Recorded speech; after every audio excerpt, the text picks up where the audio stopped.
We say things like, I'm scared to do it, as if it's a problem. It means that we're supposed to stay away from something because it scares us. Sometimes we don't need someone else to have that belief in our future. Mhm. We can get ourselves to have that belief for ourselves. There is a version of you that exists that has achieved everything you would want to achieve. The best way is not to find an expert who dispenses knowledge. Best way, total immersion. You surround yourself with people who are doing the same thing. An idea is coming, and if you don't act on it and execute it, it will go find somebody else. Seema, you ever notice that when you meet someone new or someone introduces themselves to you, they tend to define themselves or introduce themselves by all of the things that they have done or are right now. You ever notice that? Yes, like they're leading with the title or the current job that they have. Yeah, like you'll meet someone, like, what do you do? Well, I'm a lawyer. Where'd you grow up? I grew up in Florida. Oh, I have 2 kids.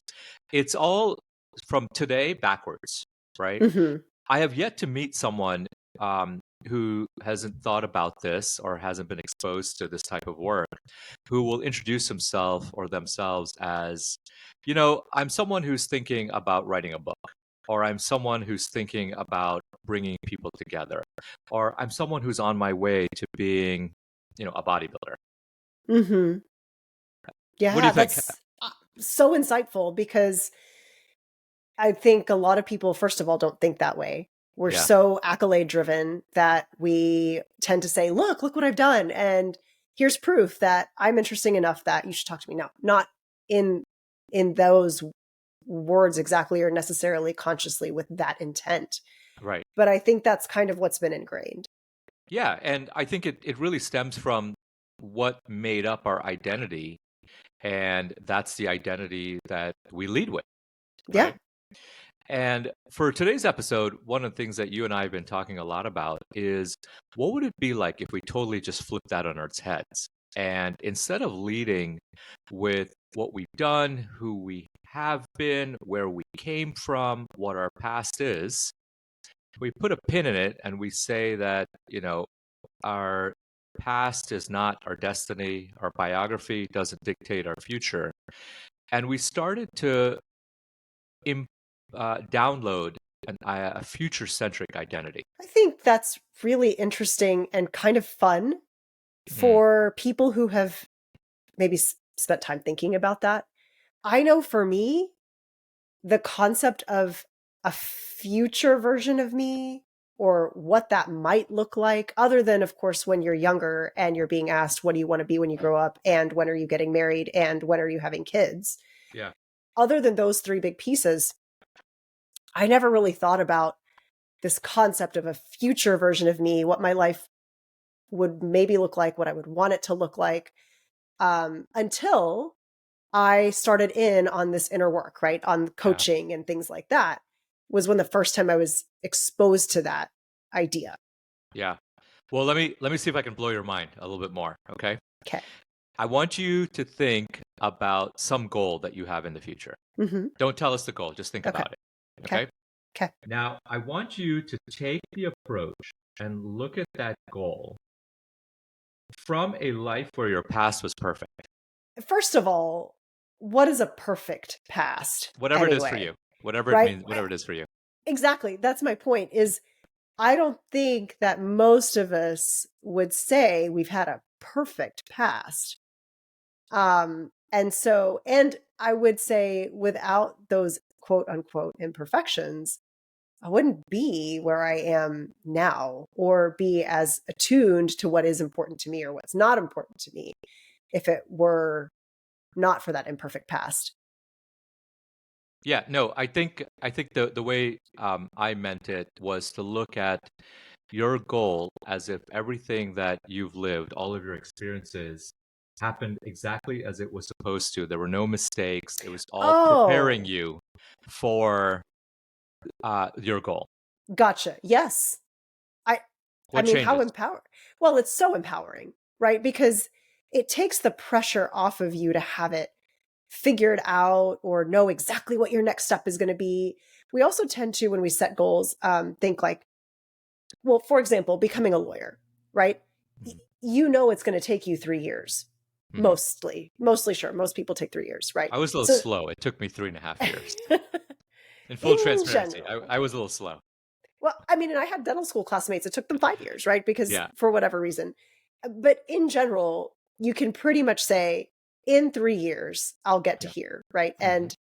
But when it's an uncharted goal, like starting a business or achieving this big, scary, audacious dream, we tend to kind of get locked up in the what ifs and the oh no, and I don't want to leave the safety of familiarity and comfort. And what if something goes wrong? And what if I lose a lot of money in the process? Or what if I'm judged in the process? And it forces you to stay stuck. Right. And really what's happening there is your past identity is sticking to you, Hmm. right? And almost it's tying you down by your previous experiences and limitations and fears. Absolutely. What if it doesn't happen? The bigger the goal, Right. the more audacious it is. There's definitely that voice of like, but what if it never happens? Right. And everyone will know. Yeah, I hear you. But one of the things too that, to remember is when we're younger, we're Hmm. full of curiosity and we're full of optimism in that we never think about what if it doesn't happen, Hmm. right? We go at it with full gusto, Hmm. trying to see where we'll end up.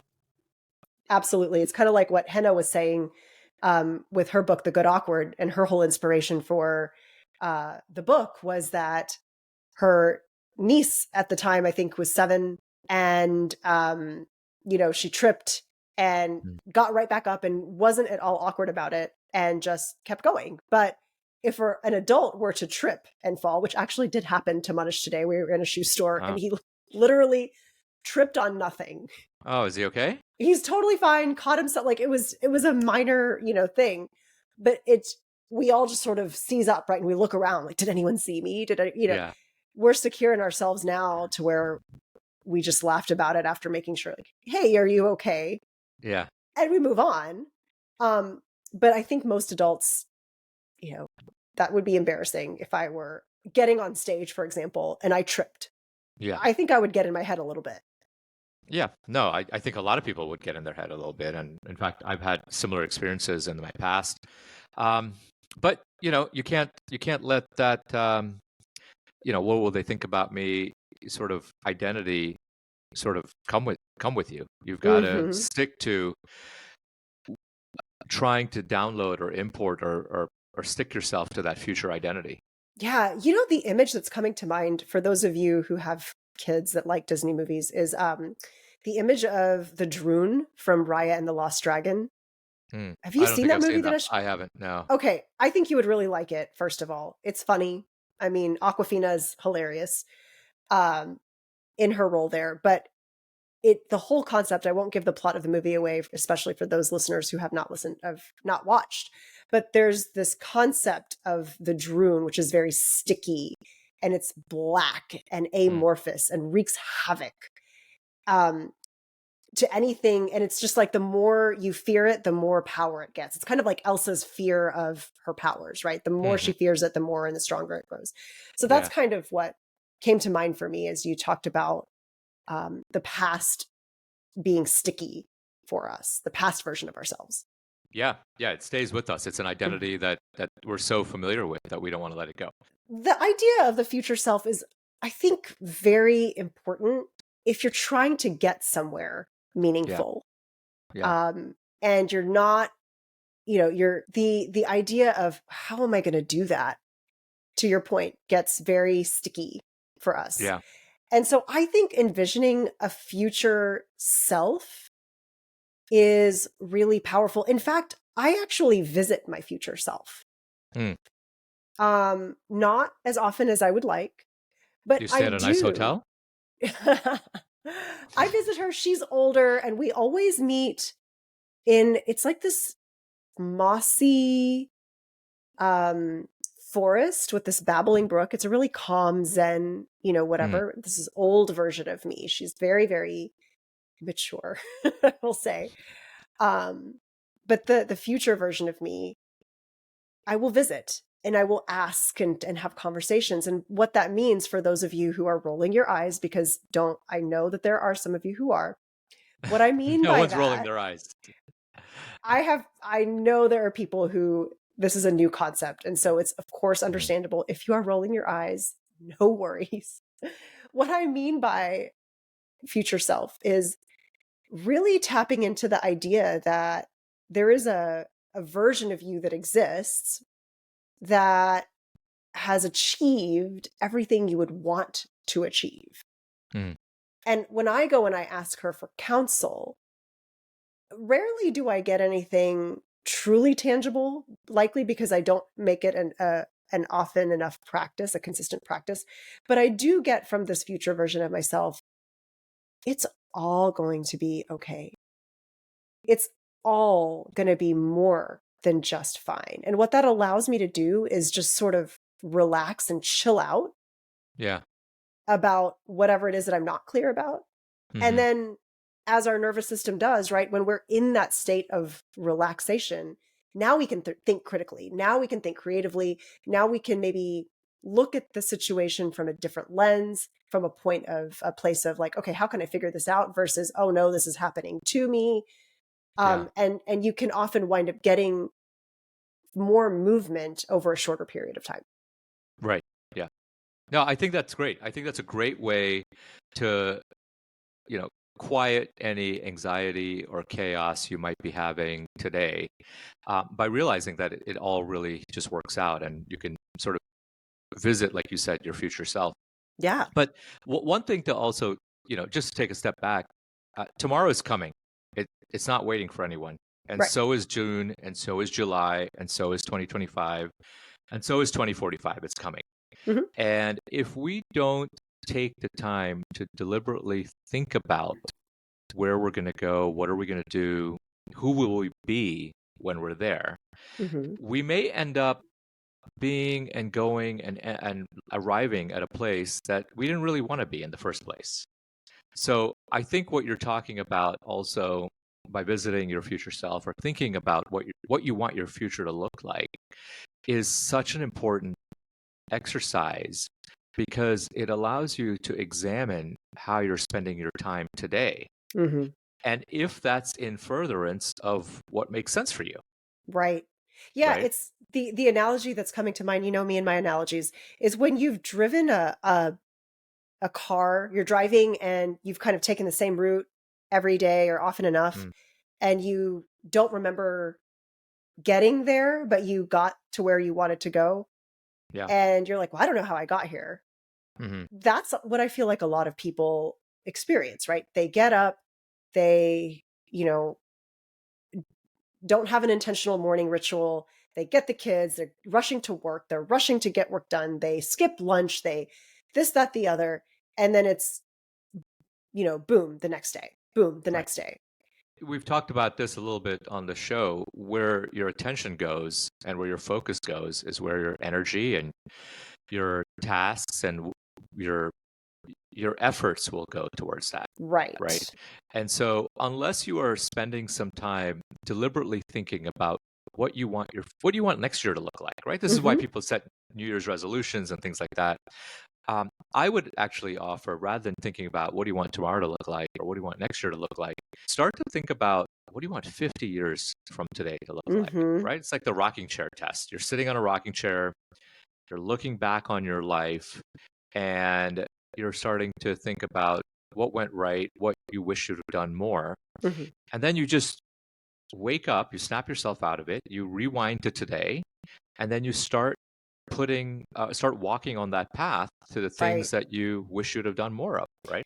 Exactly. It's you're reverse engineering. And what I Right. like about it is that you're setting your GPS.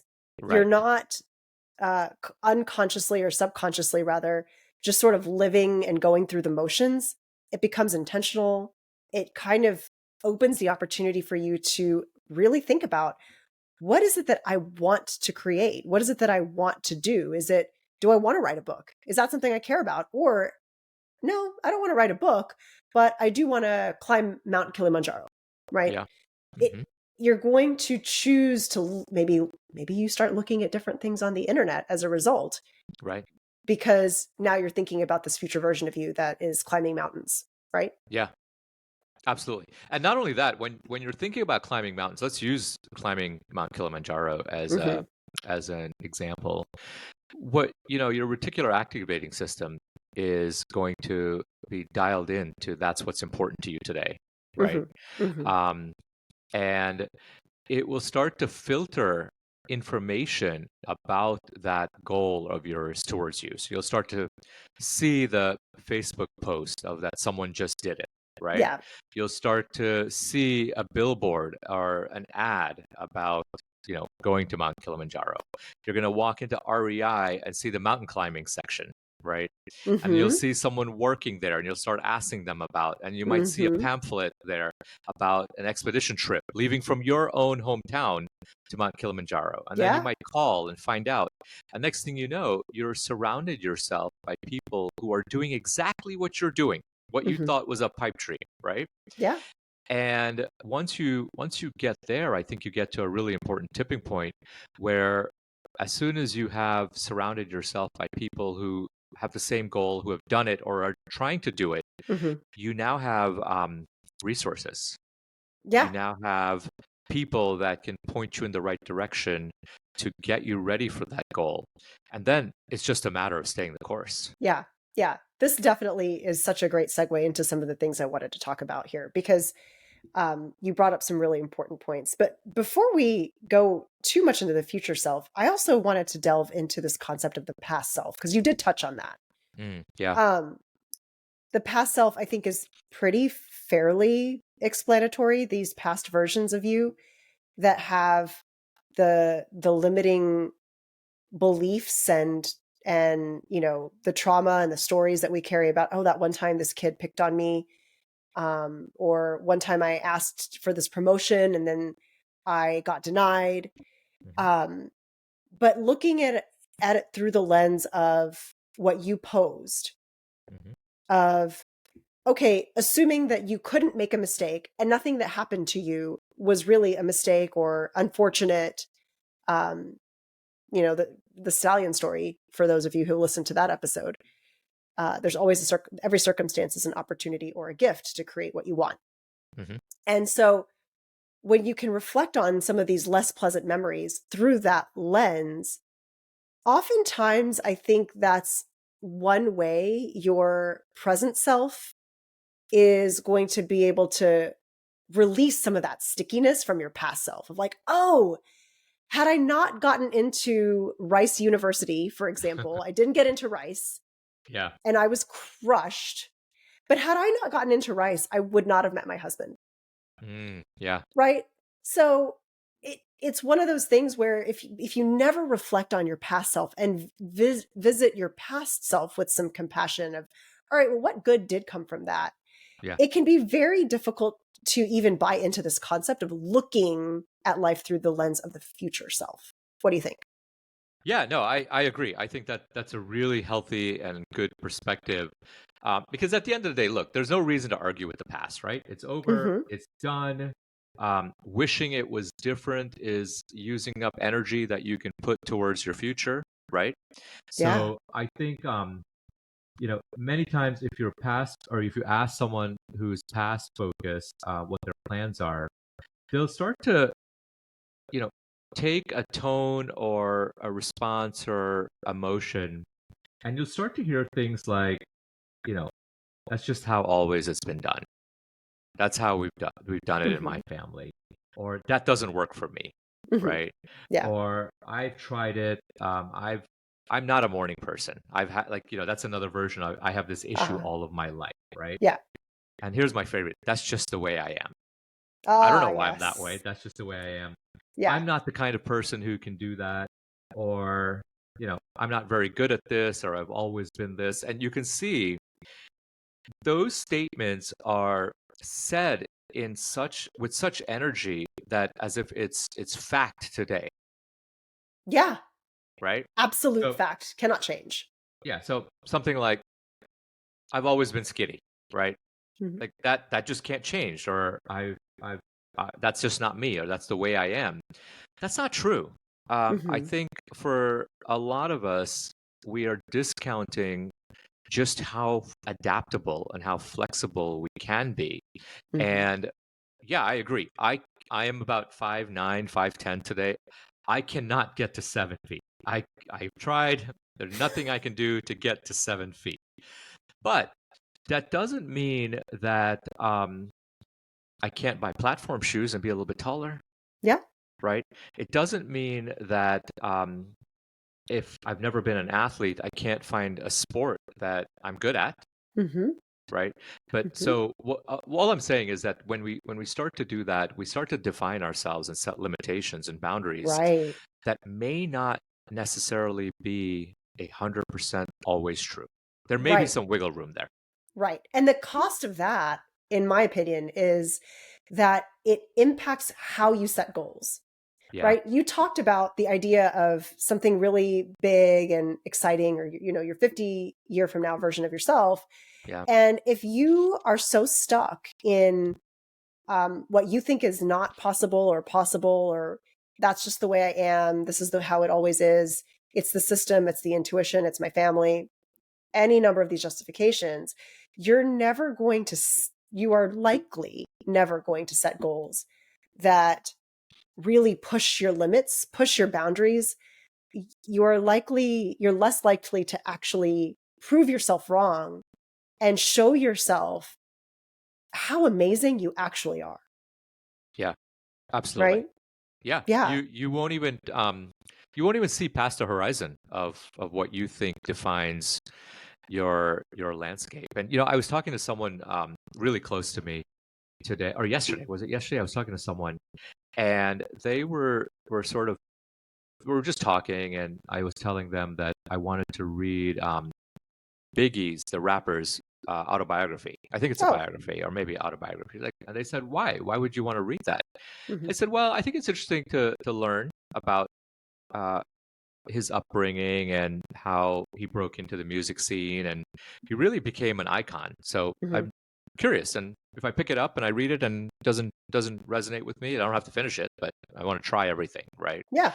And they made a really interesting comment. They're like, that is a way to allow yourself to sort of not be defined by a box, to flow in the Mhm. direction of where things take you. And then right after that, I was in Barnes and Noble. I picked up a book, and on the page, I posted on my Instagram. I'm not sure if you saw it. On the page, it said like failure is information. It's what you need to know Mhm. where you're going. But on the page behind it, Seema, you could read through the page that I was looking at. The page behind Mhm. it said try everything. I believe this is how the universe works. Truly, 1,000%. It is all about, it's consistently sending you signals. Yeah, And to your point, when you are aware of your thoughts, aware of what you're doing and why, then your reticular activating system is attuned to picking, like, it will call in these messages per se of, oh yeah, I'm on the right track. I was just thinking about this. This just sort of reinforces and helps me trust that the goals that I want to achieve are the right ones for me. yeah, absolutely. I'm not sure if we've ever covered your reticular activating system. You want to We just do have 30 seconds we have on it? Okay. we have covered it. But basically, it's just like when you say, I'm thinking about buying a red Camry, Yeah, and all of a sudden you see red Camrys all over the place. It's not that there's more red Camrys all over the place. It's that the part of your brain that is attuned to um, picking up these details, yeah. you're just aware of it more. Right, right, exactly. We're always picking up. If you think about it, we're always picking up signal through our eyes, our ears, Hmm. our senses of touch, and so our brains uh, down regulate the signals that are not important. Right. So Exactly. if you're sitting in, suburban Austin and a fire engine rolls by, you're going to pay attention to it. Right. But if you're in New York City and a fire engine or a police car rolls by, it happens all the time. You're not going to pay Right. attention. It doesn't even phase you, right? Right. That is your reticular activating system helping you stay sane so that you're not overwhelmed by all Exactly. of the information that's coming in. And what Seema's talking about, when you deliberately tell your reticular activating system that something is important, like if you're in New York City and you've just called the fire department, you're now Hmm. going to be listening for your fire truck, right? And that works wonders when you set a goal as well. Yeah. And as far as just a little bit more on setting goals, we tend to want to do things on our own, which Mhm. is really great, right? We're overachievers. We want to have the confidence to either get it done or know that we can figure it out. And Brendan Burchard defines confidence that way. Um, and and so when we have that confidence, it's really key to helping us actually take the steps that we need to Mhm. achieve our goal, right? Yeah. Confidence to trust our reticular activating system, for example, confidence to trust our intuition or whatever it is. But then there's times where you do need support because it's so big and audacious and unknown to you as a beginner Hmm. that you do need resources, to your point, using this analogy about climbing the mountain, right? Yeah. I don't know the first thing about climbing a mountain. Yeah. Um, Don't fall off. that's probably That's job probably the one. first thing. Don't Don't fall fall off. off. Yeah. But there's a whole probably process to everything that leads up to even bef- to where you're not even going to get to fall off the mountain if I don't do all these other steps beforehand. So it's interesting. As you know, I was talking about the book that I'm reading, Hidden Potential by Adam Grant. Yeah. Are you done yet? I'm not finished yet, but I'm making progress. Good. That's all we can ask And for. Progress. yeah, I'm making progress. And you know, he talks about um, the importance to not pick an expert when you're a Mm, beginner, yeah. because the expert, when you're thinking about, again, climbing the mountain, for example, often has what's called the curse of knowledge. They've forgotten what it's like to be a beginner. And so, through no one's fault or anything, but we actually learn better from people who are not experts when we are at the beginning stages of things, because they're able to Hmm. say things and show us things in a way that doesn't make us feel like, oh my gosh, like we're doing something wrong, or Yeah. it's easy for this master, this expert, and it's hard for me, even though logically we know this person's a master, an expert, and they make it look easy because of all the training. Our ego still takes a hit and says, well, Yeah. you know, because they're not communicating these simple foundational things to help guide you, you're Yeah. not going to be able to see the same progress that you see in them. Right. Right. And they've actually done a study on this too. It was done by economists to learn whether students really learn more from experts. And they collected data from every freshman at Northwestern University from 2001 to 2008. Mm, So the N was 15,000 people. This is 15,000 people that they studied. wow. And the results were that the students actually learned less in introductory classes when those classes were taught by experts Yeah. across every subject, I believe that. right? Yeah.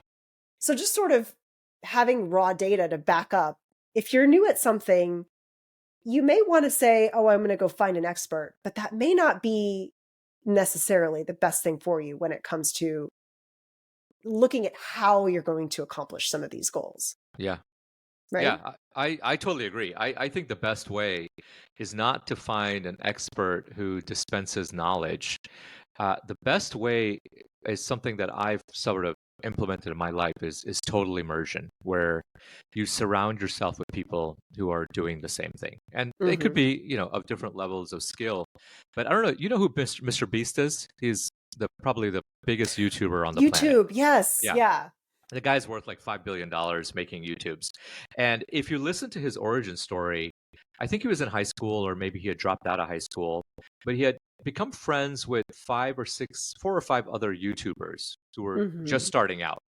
And Hmm. every morning from 6 a.m. to at least 10 a.m., they would Hmm. sit on Skype back then and they would talk about what works and what didn't work.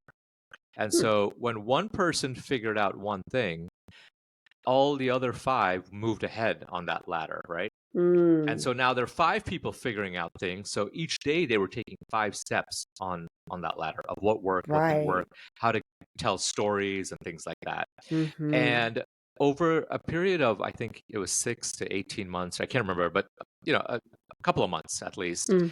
they Mhm. made so much progress working together, learning Mhm. something that there was no looking back for any of them. Yeah. I love that. The author of Eat, Pray, Love, I don't know why her name is Elizabeth Gilbert. Yeah. She wrote a book that I have not yet read, but people have told me about, called Big Magic. Mm, And the concept behind that is that our thoughts actually, their energy, right? But they actually resonate kind of above us. hmm And so once the intuition or the insight or the learning becomes concrete enough to assign language to and understand, if we don't act on it and actually pull it out of the ether into, this is what I learned, hmm it will actually hop from person to person. So it's contagious. Yeah. Um, and so that's why it's so important to actually spend time going through and flushing out these ideas. Together we go far, essentially. I didn't actually know this guy's origin story, so that was kind of Yeah. cool to hear about that. Yeah, it's great. I think you should watch it. But on the thought bubble and the thought hopping, that's a really good analogy. I read recently, not too long ago, that ideas come to us, Mm-hmm. and the time for that idea is when it comes to us. Mm-hmm. If you don't allow the idea to come through you, Mm-hmm. the idea will go find another person to Yes. execute on it, Yeah. right? And Yeah. so that's that. And I was talking to a client at the law firm today about ideas and execution, and I think at some level a lot of people now understand that you don't have to look for a good idea. You just have Mm-hmm. to execute really well on the ideas that you have, Mm-hmm. right? And Mm-hmm. that when you said that thought bubble hopping, it reminded me of this book I read that talked about the idea will get its day in the light, right? Right. And if you don't help its journey through from idea to the real world, it'll find someone else who can. It will. And that's exactly what happened to Elizabeth Gilbert. She, you know, had this idea for a book, and it had a very detailed, clear, whatever. And for whatever reason, she didn't write the book. And then she saw a friend of hers like a year later, and the friend was like, "Oh, I want to tell you about this book idea that I had." Yeah. And it was very, very, very similar to the idea that Elizabeth had, and she hadn't shared that with anybody. Wow. And so it just kind of proves your point, right? If Yeah. the idea is coming, and if you don't act on it and execute it, it will go find somebody else. Right. So, and it also kind of, going a little bit back to the YouTuber that you were talking about, I think it's really important to highlight this other piece, which is that when you go further with people, no hmm one knows your exact journey, right? No one will have your exact experiences or your exact past limiting beliefs and things like that. And so when you have insight from a board of advisors, if you will, or a tribe or an accountability team or group of peers, whatever, what essentially will happen is exactly what you just said, right? Which is combine their insights, and then you can create unique solutions for you and apply those unique insights and learnings to you in a way that you might not have seen before. Yeah. So, seek, if you're a beginner, don't necessarily seek the expert. Seek the support of a small handful of guides, not just one. hmm And importantly, I love what you said about, if you have an idea come through you, act on it, because if not, it will go find somebody else. Yeah. But let's talk about the biggest problem to all of that, which is transitioning from a past centric viewpoint to a future centric viewpoint, right? So Okay. let's go back. I don't know. What do we want to go back? We're in 2024. Let's go back to 2022, Hmm. where little Dinesh is like, I want to start a podcast, but I've never done it. I don't know how to do it. I don't know anyone that does podcasts. Like, oh my God, this is too overwhelming. We're just going to stop thinking about it for a little while. How do you transition from that I've never done it that way or that past center to being future centric and doing all the things we talked about? Yeah. I think envisioning that future self really is so powerful. Because I remember this phase, right? In fact, I remember when you said, what do you think about doing a podcast? Now, clearly you'd contemplated this for yourself beforehand. Otherwise you wouldn't have asked me about it. Right. Yeah. But, the idea of, well, maybe that is something that I would do. What does that future self look like? Am I doing this podcast by myself or with someone? Hmm. Asking yourself those questions, it to your point, you get so overwhelmed when you're a beginner at a whole new skill set or a whole new endeavor that quite frankly will take a lot of time, right? Climbing that mountain, Yeah. you don't just train for that overnight. Yeah. Becoming a managing partner at a law firm doesn't happen right after you graduate law school. Hmm. And, having a six pack or whatever, that again does not happen overnight. And so the goals can seem so unattainable. And then our past selves start talking, right? And they tell us all the reasons we can't or we shouldn't dare to dream. Yeah. But when you set your GPS to what you want to experience, then you can. One of my favorite questions is, how can I make some version of that future self the reality today? Yeah.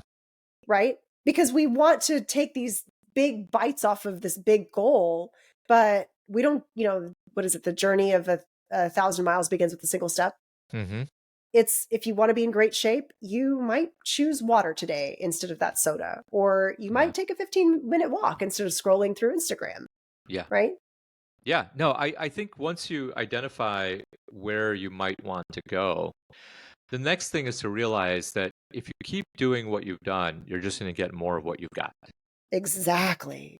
And the fastest and least innocuous and least painful or disruptive change to make is to start doing something today by putting it on your calendar, whether it's every Hmm. day or on a weekly basis or somewhat regular basis. Start carving out time for a task or an activity, or even just go for a walk so you can allow your creativity to start to gel, and you can silence the busyness of the day or life to start to think about what that future looks like and what you can do today to Hmm. start to make steps towards that. So you talked about, I think you mentioned a six pack, right? Did you mention six pack? I think you I did, did. I knew right? that was something that you had mentioned to me last year. Yeah, I decided to go for a 12 pack, so we're still in development. So, Um, no, but if you really want to get in shape, the first thing you might want to do is start thinking about what you're eating, hmm. right? The next thing you might want to do is start to spend some time on Google looking up, like, what's a healthy diet look like. Hmm. Maybe go to your Apple or Google phone and pull up maps and say, look for gyms near me, right? Hmm. Hmm. And just taking a couple of steps towards what that future self will look like um, is really helpful. And I think one other tip that just popped into my head to think about is to think about, once you've achieved that goal, what does your day look like? Yeah, exactly. And that's exactly what I mean by, what's the one thing you can do today, right? Right, Because the six pack version of you, they're not reaching for the sodas. By default, they're reaching for water, right, right? So you can do that now to make that a exactly. reality for you now. And guess what? It hasn't cost you any more time or money. It's a Hmm. simple swap. Right. And that simple micro shift Hmm. will help sort of validate to your reticular activating system, yeah, this is, I'm going to see other ways that I Right. can, maybe I'm going to go for that walk, or maybe I'm going to go to bed 15 minutes before I normally would, or I'm going to avoid having this conversation with this one person that tends to drain me, because after that, I kind of feel like I need to take a nap, right? There's little things that you might do, and it just starts to snowball, but it snowballs with a lot of ease and a lot of intrinsic motivation. Right. Yeah, which makes it sustainable. Right. Exactly. And this doesn't have to also be something you implement only for big goals or 50-year plans or things like that. It Hmm. could just be your weekend is coming up and maybe you've got a social function that you don't want to go to. Hmm. You could think about, okay, I'm at the social function I don't want to go to, but how can I make the best of it? And maybe that means that, you know, you go to bed a little bit earlier the night before so you're not tired or you're fresh, right? Exactly. Or Exactly. or maybe you make a plan of where you're going to spend an hour there and then you'll go for a 30-minute walk in between, Hmm. right? Yeah. And that's really thinking about how you can be you can start taking steps today to be that best version of what you want your future self to be. As a recovering overachiever and perfectionist, I tend to go into this isn't happening fast enough. This isn't happening exactly as I want it to happen, how I want it to happen. And so the most concrete example of that is I am planning right now a retreat for Mm, spiritually conscious female leaders. And this idea has kind of been percolating and percolating and percolating. And I think it's been now 8 weeks ago. I told a mutual friend of ours that I wanted to mm, do it and that I was scared to do it because I've never done it before. And his response was, okay, so when is it? Like, set the date, right? And if I think about where I was then, 8 weeks ago, to now, mm, actually, yesterday, when I was telling myself things aren't happening fast enough and things aren't, I don't know if it's all going to work out. And, you know, all of these catastrophic thoughts that were popping up in my head. I share this story to say if you stop when you're finding yourself spinning out, to pull back in time and say, where was I 6 weeks ago, mm, a week ago, um, a year ago? You're going to really start to appreciate just how much progress you've made mhm, when you make those consistent efforts, right? So 8 weeks, I, in the last 3 weeks, found a place, mm. booked a Amazing. chef Oh, wow. to cater everything, like all fresh, whole ingredients, vegetarian meals. Wow. Um, I've had two sponsors asked Wow. to come, like, help, like, and so, but if you're only assigning this metric to something external, like how many signups you've had, like I've already had people take up spots, Mm. but it's Congrats. been really, thank you. I'm so Yeah. thrilled. I'm so excited. But had I sat there and said, it's not happening fast enough. I don't have all of the seats taken. Yeah. I don't know how this is going to go. I don't know what I'm doing. All of those beautiful markers of true progress Yeah. would not be seen. And then it would push me to the state of stress. And Mhm, then, why am I doing this retreat? I don't want to do it. I should never have done it. This is never going to work. People like me don't do retreats. mhm. Um, Past focused. Past focused, Yeah. right? So I'm super grateful and I'm kind of pinching myself. I have to say, I'm pinching That's myself a great. little bit. Yeah. Seema, was this person Peter Kim? It was Peter Kim. Oh, shout out to Peter Kim, Passive Income MD. He's a great friend of both of ours now. So Hmm. I have a question about what Peter said to you. You said when you told him you were scared to do it, he said, "When is it?" Yeah. Did you think about how that question affected you or what it did for you? Yeah. I mean, we say things like, well, I'm scared to do it as if it's a problem, right? Yeah, As if that means that we're supposed to stay away from something because it scares us.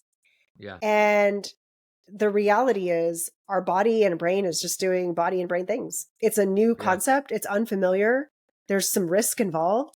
And so, yeah, fear is going to creep up. yeah. The I power of choice is, do we listen to that fear and let it define us, or do we become conscious of it and yeah. do the inner work around the fear so that we can choose, am I going to move forward or am I going to choose to stay away because it is just too unsafe?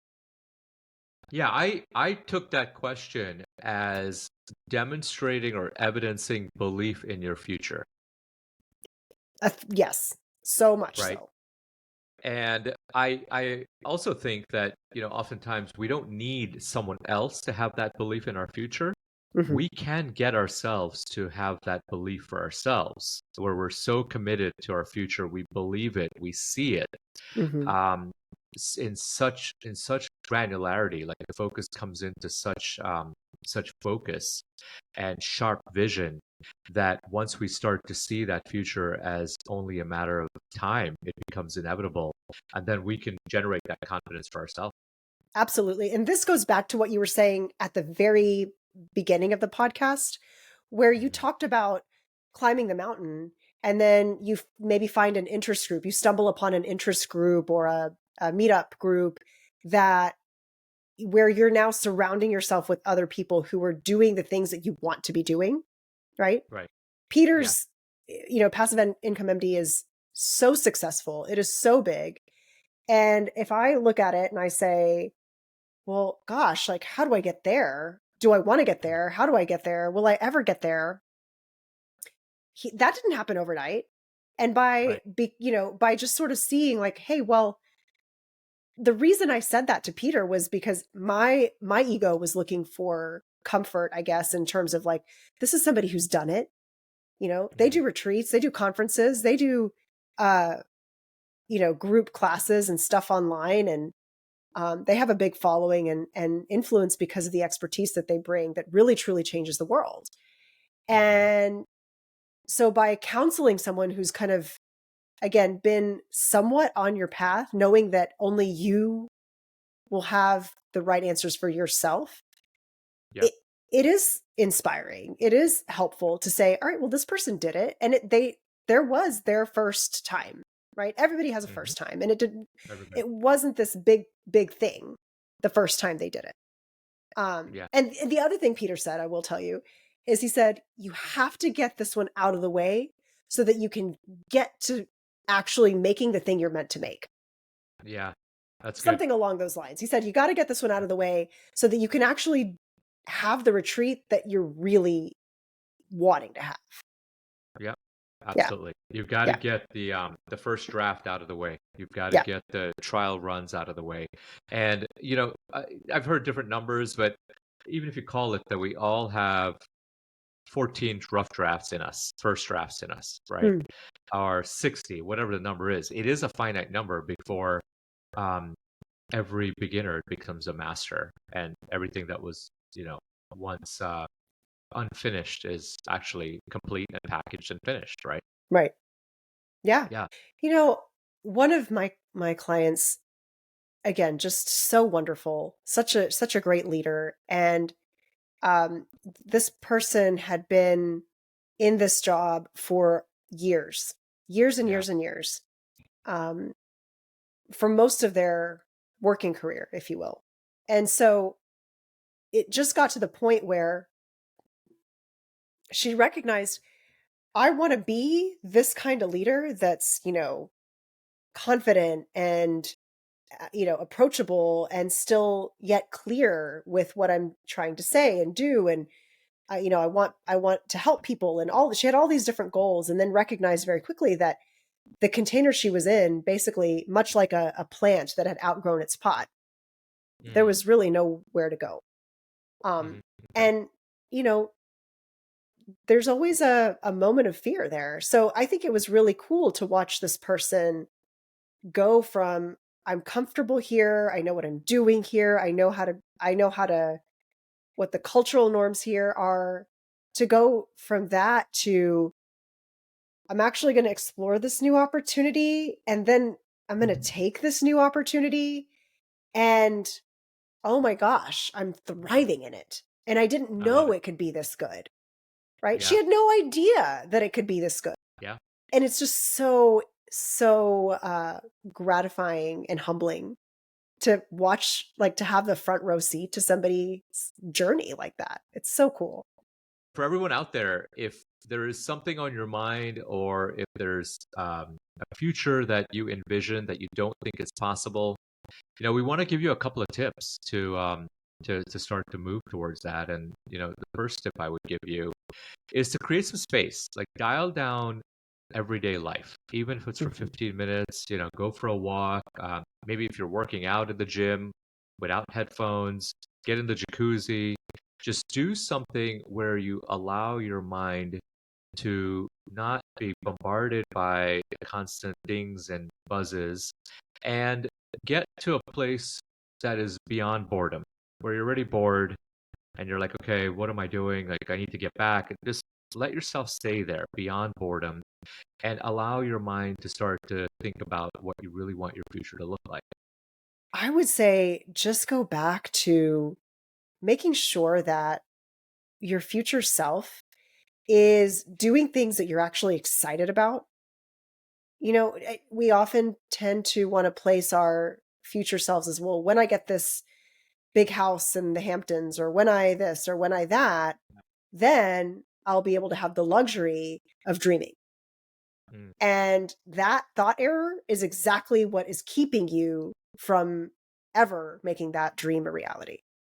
hmm And Yeah, so just sort of making sure that the goals you're setting for yourselves are ones that matter to you. They're not because your mom or dad thinks so, or because your wife wants you to, or because you'll finally be accepted into this friend group. Make sure that your goals are ones that you really, really are proud of. And they don't have to make sense. That's, I think, the other thing is yeah.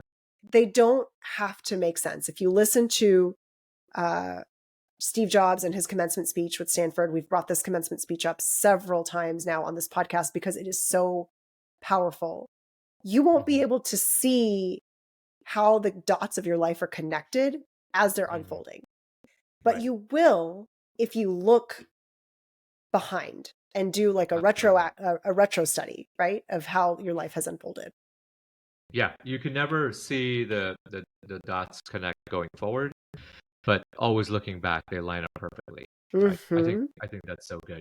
And then the final tip, Seema, I would say, is to start to make space on your calendar for the things that would lead to where you want to be and who you Hmm. want to be in the future.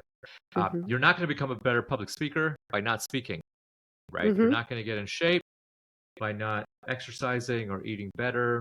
You're not going to, meet the love of your life if you're not meeting people, right? Hmm. So I would say, carve out some time, 10 to 15 minutes. It doesn't take a lot of time, a couple hours every week, a couple hours every month, and start to try things and see how those efforts start to compound for you.